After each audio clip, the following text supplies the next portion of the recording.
Good evening, folks. It is Friday, June 5th, 2026. I have not seen all of you in quite some time, and I'm very, very happy to be back after a little bit of a hiatus. Sorry if things are a little blurry. I thought I would try a new funky background since it's late in the night here. I'm doing this. I thought it would be fun to see at least the virtual Northern Lights. I'm not really in a place where there's actually the Northern Lights behind me, but that would be pretty cool.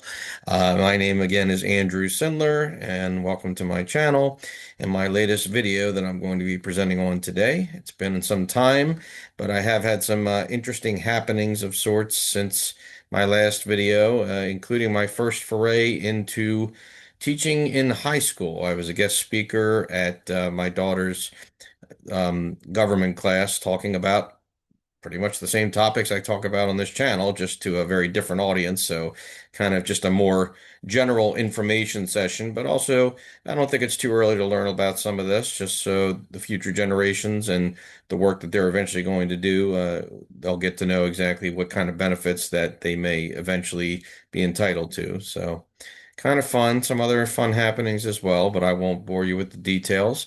All right, so we've got an interesting topic to present on tonight. It's one that I've kind of held in my hip pocket for a while, but I thought it was time to shed a little bit of light on it and also talk about it in a bit more detail. There are some aspects of what I'm going to talk about tonight that I've touched on here and there in some other videos, so there'll be references to some of the other ones as well, but I think you'll definitely enjoy it.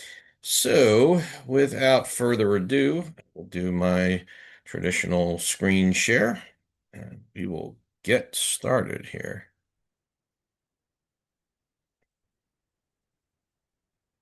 Alrighty, and let's get the slideshow underway. All right, so the topic for tonight is going to be meant.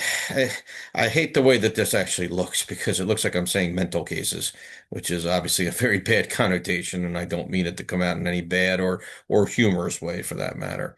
But no, the topic is going to be mental health cases specifically.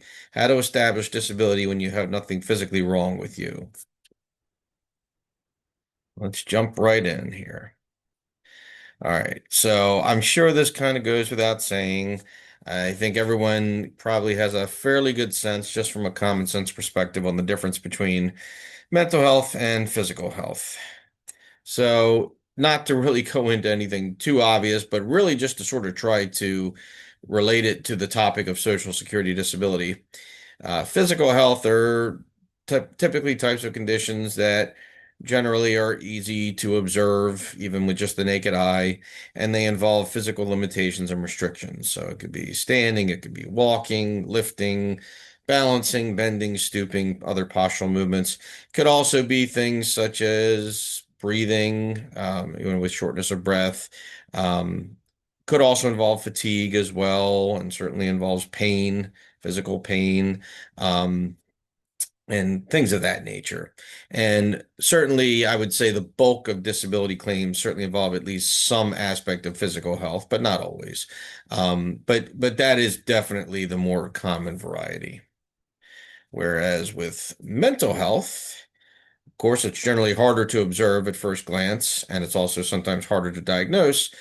And it involves not what we call non-physical or specifically non-exertional limitations.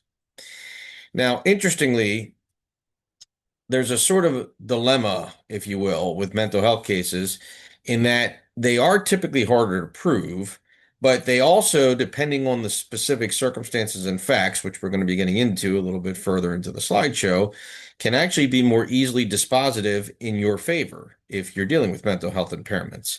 I've made it a point for a long time to tell various of my existing clients and then potential new clients that while mental health cases definitely are nowhere near as involved or as difficult as they used to be, even just, let's say, 5 or 10 years ago, they're still pretty involved, at least in comparison to physical health cases. And while I think society is generally more accepting of mental health impairments, and it certainly doesn't have anywhere near the type of stigma that it once did, which is great for just general health and well-being, not just for the purpose of disability claims, they're still hard and tricky claims to prove. Um, and I think a lot of that comes down to the fact that decision makers, whether it's a judge or anybody at the other levels of review with Social Security, um, do tend to have this mindset, and maybe it's just an old-fashioned kind of thinking mindset that if you're physically okay, then there should be something you can do. Like mental health in a lot of people's minds shouldn't be debilitating to the point that you can't work a full-time job, whatever that might be. But you'll see as we get through the course of this video, nothing could be further from the truth. So let's talk again, and some of this might be a little bit common knowledge. I don't want to say common sense, but just these are things that I'm sure will be somewhat familiar to many of you. Let's just break down at least some of the types of mental health impairments, at least some of the more known ones. And again, this is not an exhaustive list, but first, of course, we have, let me move my screen a little out of the way here. There we go.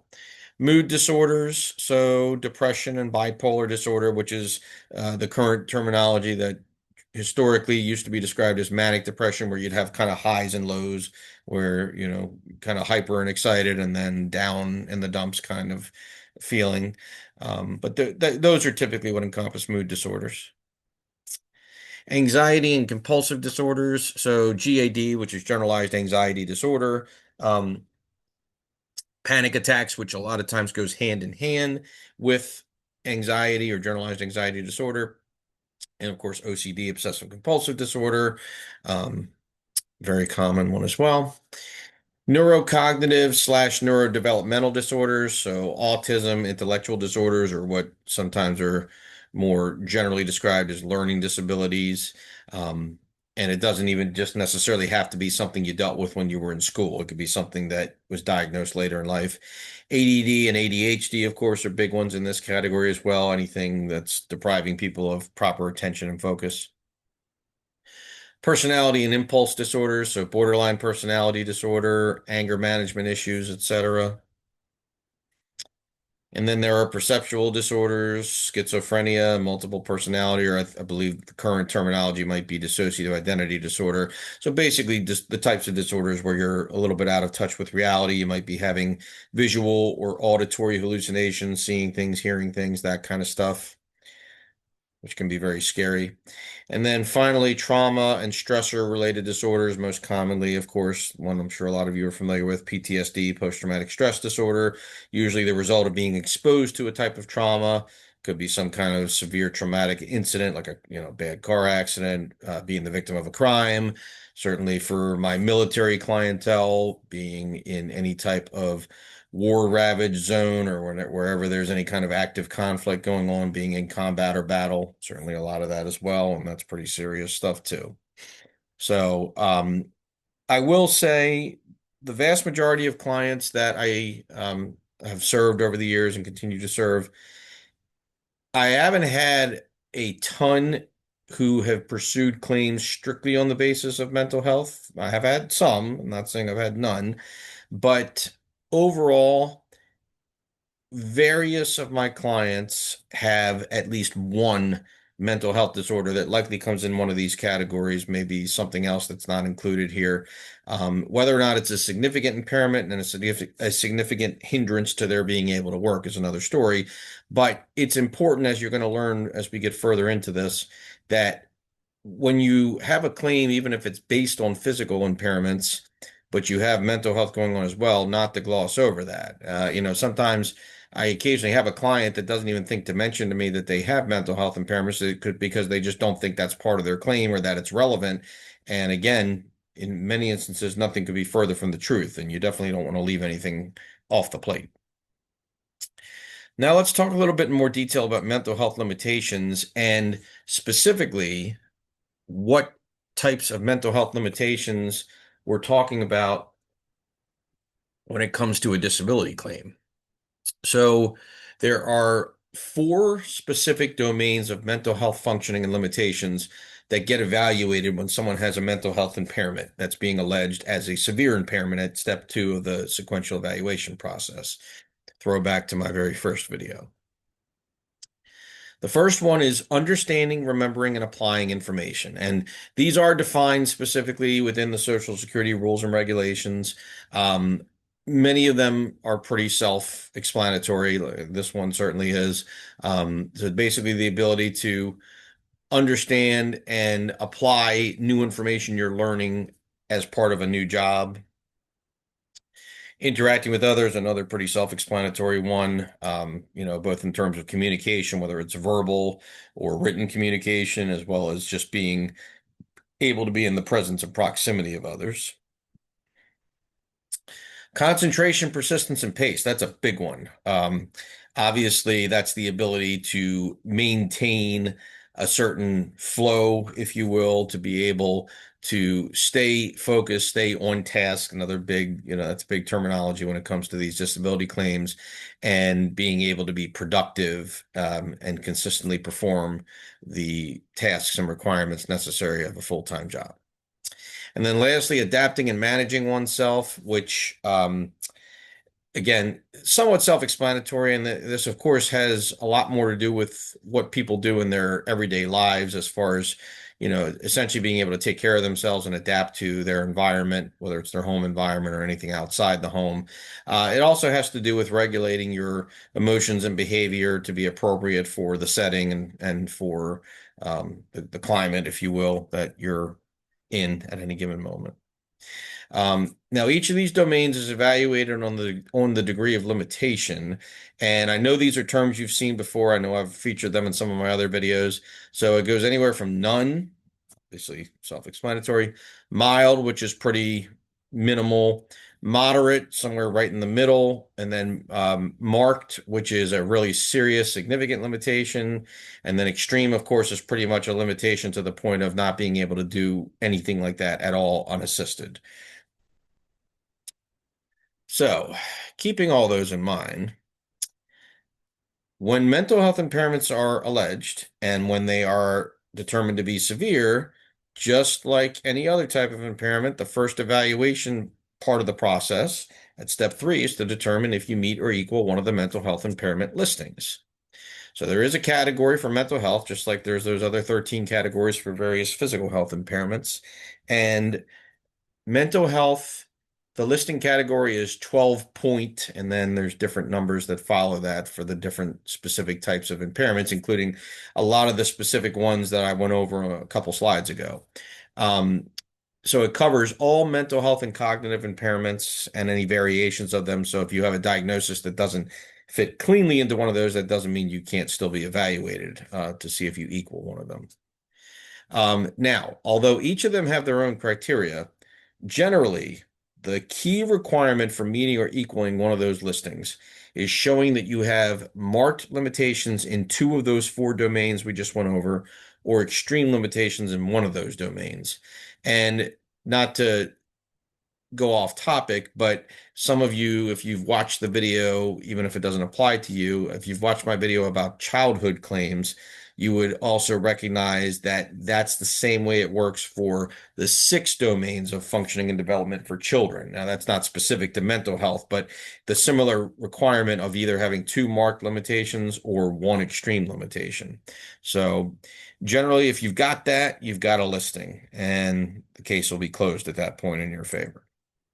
Now, as I'm sure you can imagine, most claims with mental health, whether it's the sole or just one of the several severe impairments, don't go out on the listings. Very uncommon, very rare.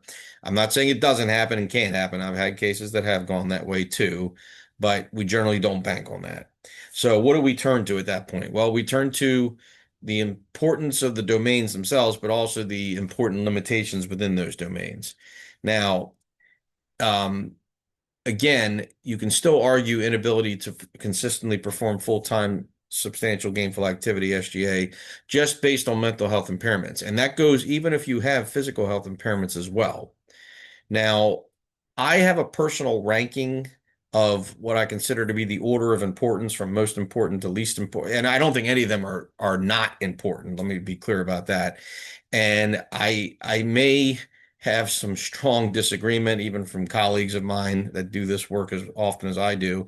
But I've had a lot of experience, including a lot of very recent experience of some things I've gone through, particularly in some of the hearings I've done recently with judges that have kind of led me to this personal ranking that I have here. So to me, the A number one important domain of functioning, if you have limitations in it, is concentration, persistence, and pace. And the reason why is because typically that equates to having time off task and losing productivity. Now, the time off task could be because you need breaks for mental health reasons, and the breaks don't fall cleanly into the allowances and the customary tolerances of employers to give you 15-minute break in the morning, 15-minute break in the afternoon, and 30-minute break for lunch, which, by the way, not every employer does or is required to do, and not every state has laws that require it just that way, but that is pretty garden variety. So the point being that if you do require breaks, or if you leave early, if you call out sick, or just having a bad day, or if you come in late, all of those things typically come under this domain of functioning. And the higher and more likely you are to be off task and not productive, the less likely you're going to be able to sustain full-time employment. And if you're hired for something, your employer's not likely to keep you on for very long. Now, I'm going to bring these up at the same time because I have them both as a tie, because there's different importance to each of these, but I think it's also fairly equal importance.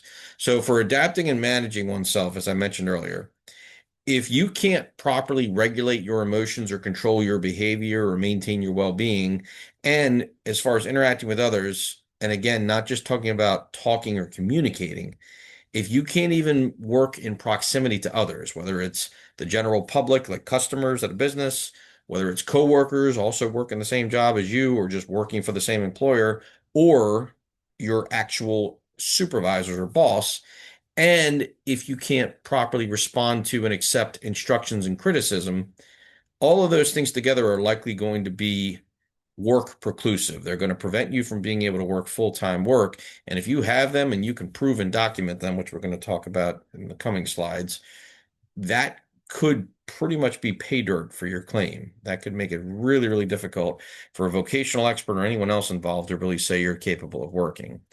And then the last one, the reason I have this one ranked last of all of them is because this is the one frequently where even if my clients have at least moderate limitations, which many of my clients that have mental health impairments do have at least moderate limitations in this, generally that's the one that's going to be least likely to lead to a finding of disability.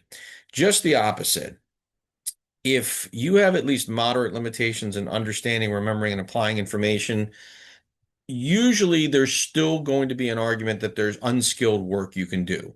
And that involves performing simple tasks. However, if you're only able to do work that involves short and simple instructions and one or two step tasks, there's case law that says there's very few jobs, if any, that meet that requirement. And sometimes just that limitation alone, with perhaps other limitations combined with it, could also be work preclusive.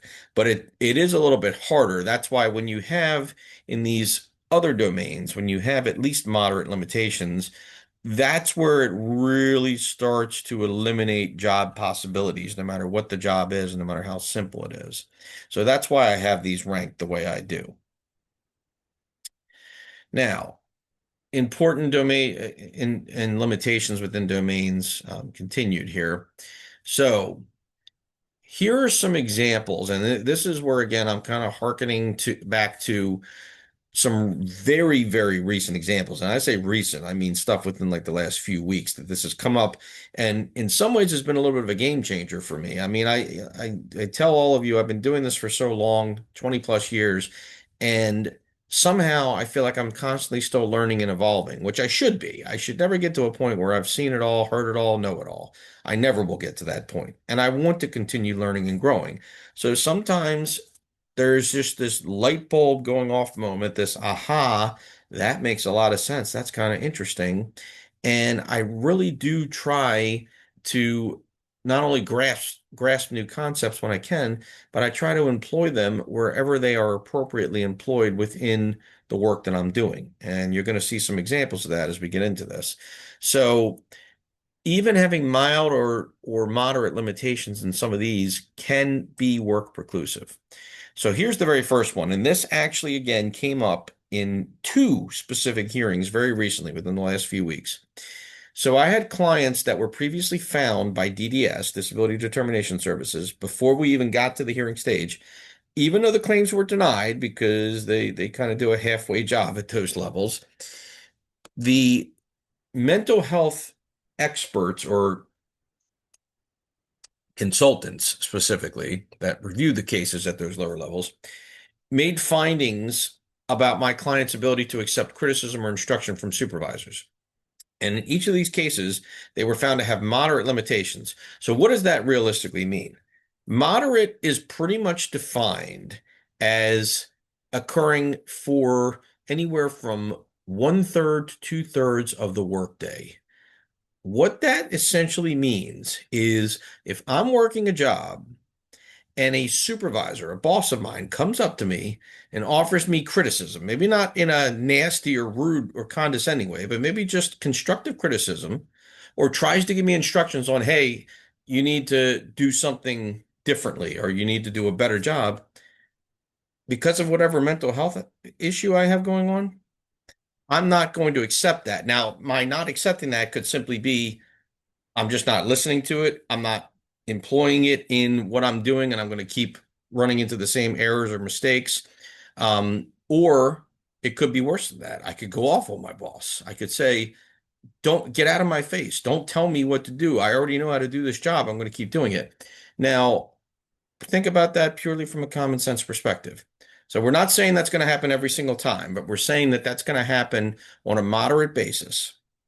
And I have an employer that's going to hear from my supervisor that I'm giving all this guff and I'm giving all this lip back to my supervisor on a regular basis. Do you realistically think that employer is going to want to keep me on and think that it's going to be a good work environment for anyone involved? Probably not. Working in proximity to others. Now, this is another one that came up somewhat recently. It wasn't as recent as that one, but this was during a hearing where I had a vocational expert who testified in response to this question. If you can't even work in proximity, not a job where I have to actually talk or communicate and interact with others, but I still have to work in their presence. They might be in the same office setting, they might be in the same factory, warehouse, whatever it is, and they're going to be around me. I don't have to do anything with them. I don't have to rely on them to do my work or vice versa. But my mental health is so severe that I just don't feel comfortable in my own skin having them nearby. Like I'm paranoid just somebody sitting to my left, to my right, whatever.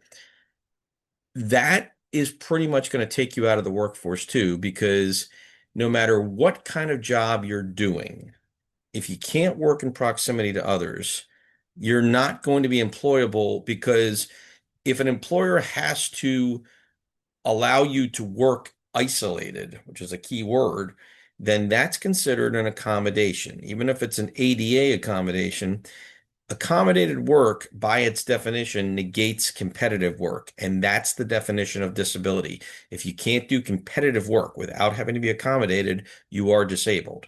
So whenever you have that kind of limitation from whatever mental health impairment, it's important to highlight that.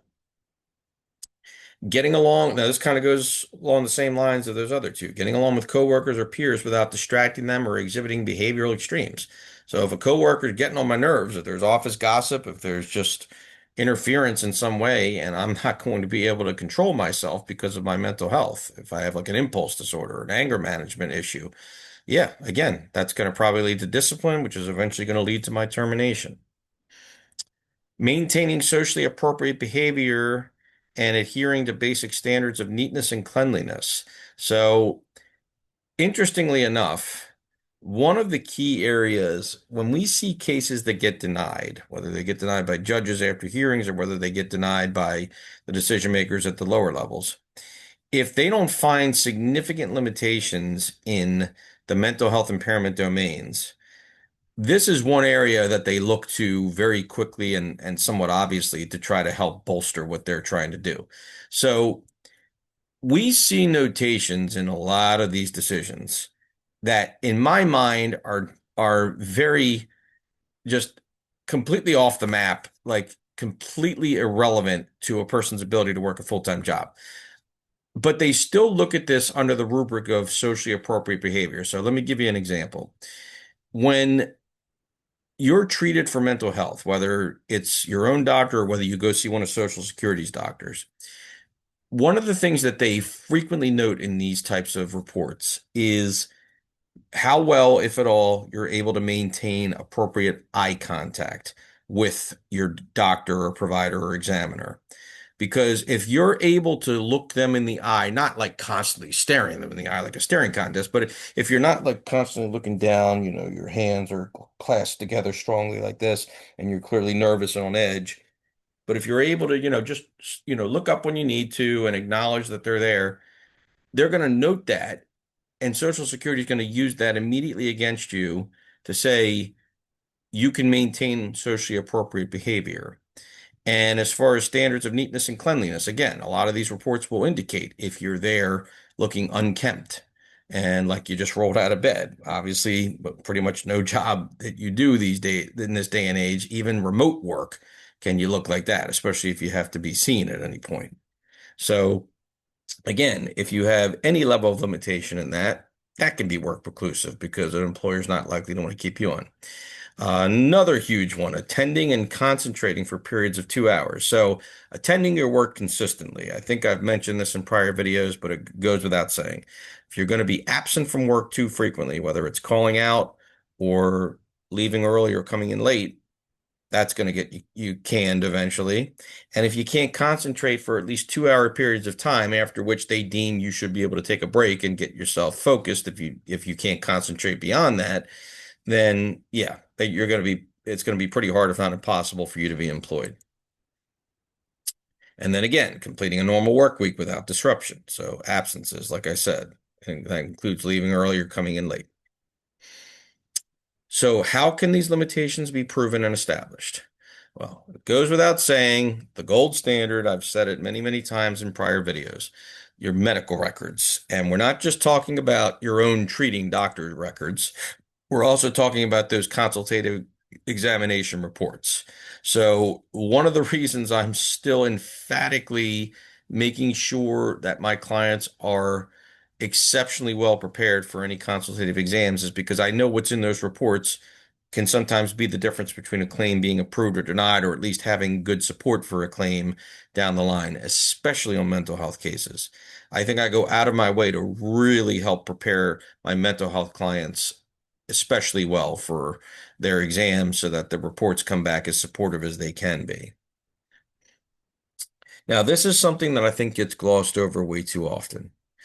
I've mentioned this, I think, once or twice in prior videos, may not have gone into a lot of detail about it. And this is something that I regularly reference with clients that have physical health impairments, not just mental health. So when I take on a new client, I send them an introductory cover letter along with the forms to sign. And the cover letter has a lot of information in it. One of the things that it has is a general recommendation, not an instruction or requirement, but a strong recommendation that they should be keeping some kind of regular journal or diary if they're not already, to make note of what types of symptoms or problems or limitations they're having and when. And they should be documenting it as far as the date, the frequency, et cetera, et cetera. That can be also pay dirt evidence as to how severe your mental health can be if you keep it regularly. But also, another huge key is communicating it with your healthcare providers, sometimes to the point of even providing it to be included as part of your chart or medical records. But equally as beneficial and equally as effective is either utilizing an online portal like a MyChart if you have it to send messages to your doctors or providers when you're having a bad day or you're having flare-ups, particularly of mental health symptoms. And I know that's easier said than done because mental health can be pretty paralyzing when it hits you that way and you're not motivated to do anything. But if you can try to find a way or maybe have some family member or friend do it for you, if you communicate it, it becomes part of your chart and notes. And that can make a humongous difference because, if nothing else, and I've said this before, usually when your doctors see you, no matter what kind of condition, physical or mental health, they're usually not seeing you at your worst. In fact, you're probably pretty far from your worst when they see you. Because if you're doing that bad, you're usually either going to cancel and reschedule the appointment, or if it's that severe, you might end up in the hospital. So, doctors and medical providers don't get to see you at your worst and know how you're doing the vast majority of the time when you're not in their office. But when you communicate it to them this way, it becomes part of your record, and it's much harder for Social Security to ignore. And then last, of course, testifying at your hearings in detail of your limitations in the domains. And along the same lines, when you can get third-party statements or testimony, whether it's family, friends, a huge one, and especially on mental health cases, I really, really try to do this when I can, is if you can get former employers, supervisors, or coworkers to not testify, because that's asking a little too much and it's a little too involved, but at least get signed written statements where they can give examples of where your mental health symptoms interfere with your work, and maybe in the extremes cases, which happens a lot with mental health, especially where it led to either a termination of employment by the employer or your own resignation. Those things can absolutely be pay dirt because it shows that you tried to work through your mental health symptoms and limitations and you couldn't, despite your best efforts. So how are they going to expect you to go do something else, especially if the type of work you're doing was perhaps simple and unskilled work? So whenever you can get these are vital, and they don't have to be in any kind of specific format or structure or anything else. As long as they detail what they need to and they're signed by the person and they identify who they are and how they know you, that's the key. All right, final considerations. This is a big one, and there's case law that speaks to this point. Don't be afraid to improve or have periods where you're functioning well. The worst thing about mental health is that you constantly feel like you're on a roller coaster ride, no matter what kind of mental health impairment you have. You feel like there is such an ebb and flow and a waxing and waning period where some days the symptoms are going to be flared up awful and you're going to be just doing terrible, not motivated, terrified, don't want to leave your house or your bedroom, whatever it is. And then there are other days where it's a little bit more manageable and under control and you're doing okay. And that's fine. You should be able to live your life the best you can. If your mental health was well controlled enough and not that severe, you wouldn't be applying for disability in the first place. You can't constantly be at your worst because then you're really not functioning even on a day-to-day basis. But if you have these waxing and waning periods where you're doing okay, that doesn't mean you can consistently function well 8 hours a day, 5 days a week. And there's specific case law. When I have had to appeal cases where mental health impairments were downplayed as being not as serious or severe as they were alleged to be, I cite to this one particular case all the time for that very notion. And I quote the specific language from the judge that decided that case in the federal court where it was decided because it's such a true concept. I mean, it goes for physical health impairments too, but it goes much more for mental health. Because again, with these decision makers, that the deck is already kind of stacked against you because they don't, a lot of them, again, it's kind of ingrained in them. If you just have mental health holding you back, there still should be work you can do. Well, again, that is exactly where this kind of reasoning is so vital and comes into play. Now, this is another big one too, and I do run into this. I don't run into this all the time, but I do run into it from time to time, particularly on clients of mine that are strictly mental health clients and don't have any physical health problems. You can't be afraid and you can't be unwilling to share your mental health details with Social Security if you, in fact, want to be approved on that basis. And that includes your provider's records. Now, I mean two things by that. Number one, you can't be unwilling to share your provider's records, but also sometimes to an even further extreme, if you have the type of mental health provider that's so tight-lipped that, and this comes primarily under HIPAA concerns, but some of them, just by the very nature of mental health, don't want to readily put details in their records. So a lot of mental health providers I've seen over the years don't keep regular ongoing treatment notes the way a typical doctor does.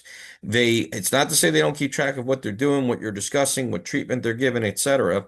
But when you ask for their records, instead of them giving you visit by visit date of service records, you get maybe a one, sometimes two-page summary letter that just speaks about the dates you've been treated and what's occurred during those appointments in general, but nothing further. And sometimes, sadly, whether the provider is intending it or not, that can derail your claim. Because if you don't have details about how limited you are and what they're finding during their visits, it's going to be next to impossible to prove your claim. You really need the devil's in the details for sure when it comes to medical records, but in mental health cases, it's at a new stratosphere. You really have to have as much detail as possible. And if your providers are being kind of obstinate and saying, I'm not going to release them absent a court order, sometimes it might even have to get to the point of um, having Social Security subpoena those records, in which case they can't refuse to provide them. And I know it's walking a tricky thin line too, because you don't want to risk alienating your own provider if it's the difference between you getting approved versus them cooperating versus continuing to be treated by them if that's who you're comfortable with. So this is where having an attorney to advise certainly can be helpful in that regard. And again, I mentioned this at the beginning, and I'll kind of close with this too. Even if you have mostly physical impairments, you never want to overlook or underestimate the importance of mental health impairments and limitations. And I give the example there of the grid rules, and I know a lot of you are probably familiar from that video and what I've talked about that in the past. So I've had some recent cases that have been approved, fortunately, but one of the key ways they got approved was the fact that my clients who had mostly physical health impairments that certainly prevented them from doing their past work, but there was other work that they could have potentially transferred those skills to from the past work and still do at the sedentary level, despite the most significant physical impairments. But it was only because they also had mental health impairments on top of that that took them out of the realm of being able to do skilled work. They could only do unskilled work. And once that happens, if everything else falls in line, including the physical limitations and the RFC, you hit the grid rules and you get approved on that basis. There's other examples I can give too, including some of what I've talked about on the prior slides. So sometimes I can have somebody that's got significant physical impairments and limitations, and if they're under age 50, the grid rules aren't going to apply. But if they have mental health limitations, like some of the ones I described on some of those prior slides, that's probably going to be the difference between the claim getting approved and not. So that, this is one of the reasons I always, at the very beginning of any case I ever take on or any potential new client I talk to, when I ask them to tell me their impairments, I tell them leave nothing off the table. No matter how small or insignificant you may think it is, it might be more important than you realize. And you want to throw everything into the collective pot. Never leave anything off the table. And that's our show for tonight, folks. As always, my credentials, info, you know the drill on this. Just loving what I'm getting to do, getting to share it with, the community now, both locally and at large. Still loving doing these videos on the YouTube channel and just really getting to make a difference in your lives. And I've gotten such positive feedback over all this time. I really, really love it. And I think I've mentioned this in a prior video as well. Let me stop my screen share so we can get back to the main screen. I'm going to close with, I really want to encourage a lot of you out there, whether you're existing clients, former clients, future potential clients, or just random people finding me online, which more and more people seem to be. I seem to be coming up regularly on Google in a big way, and I'm not actively trying to market for that. But I really want to encourage you to not hesitate to reach out to me. I mean, a lot of you have been. I've been getting random emails from new potential clients seeking my assistance. I don't know if they're finding me specifically through the channel, but more importantly, I'm trying to create a situation where I can create a video that's almost like a pseudo live stream or podcast type of thing, where I'm taking questions, maybe not in real time, but I'm basing it off of questions that I've gotten from people that have watched my videos. So please do not hesitate if you have questions or topics you'd like to see covered, whether I can make a whole video out of it or whether I can just kind of combine a lot of things together. Please don't hesitate to reach out with those because I'm open to any suggestions and ideas, and I want to know what you want to know.